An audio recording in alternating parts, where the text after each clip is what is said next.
ayaw pa namin mag-ano sir, yung ano ng pag-inapan. Okay. Dito pa tayo. What did you do? Nakita kami yung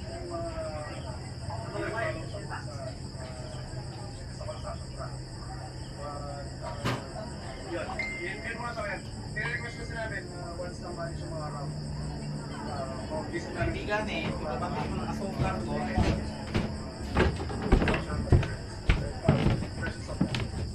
Hindi man masabi kung epektibo ba ang istruktura, may mga nakita ng pagkukulang ang mga engineers. So far, anong nakita niyo by violation?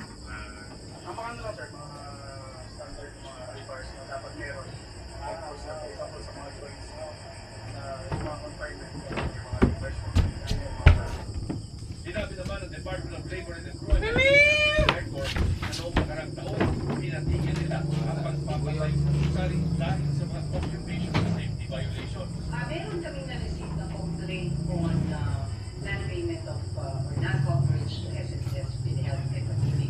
Yung pumuntang unang set of inspectors, dalawang set of inspectors na pumunta dito. Sila yung hindi gumagawa ng occupational safety and health investigation. Meaning, meron kami dedicated personnel na maalam sa safety and health.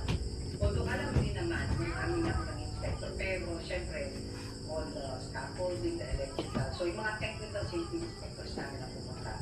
Dahil ang sinabi ng aming unang inspector, two inspectors ay parang may ingay ng danger, sinulat nito sa mga. So inassignan ko ng technical safety inspector. Yun nga ang napakaraming violation. Hindi rin daw sila pinapapasok sa lugar para makapag-inspeksyon. Pero makalipas daw ng isang buwan, nilift din ang suspension matapos mag-comply umano ang kumpanya. Nagpunta kanina sa incident site si DSWD Secretary Rex Gatchalian para tingnan ang lagay ng 27 nakaligtas na trabahador at mga pamilya na mga nawawala at nasawi. Wala na yung breadwinner o hinahanap pa yung breadwinner, importante yung pamilya na pangangalagaan. Now, kung may injuries, may medical needs, or later on, hopefully, wag naman kung kailangan ng burial assistance, the department will also be around to make sure na nakikipagtulungan kami sa efforts ng local government.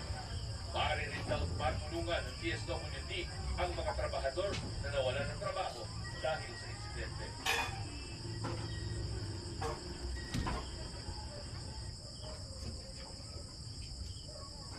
Paliwanag mo nga sa amin yung kanina nabanggit mo na merong nakikitang signs of life.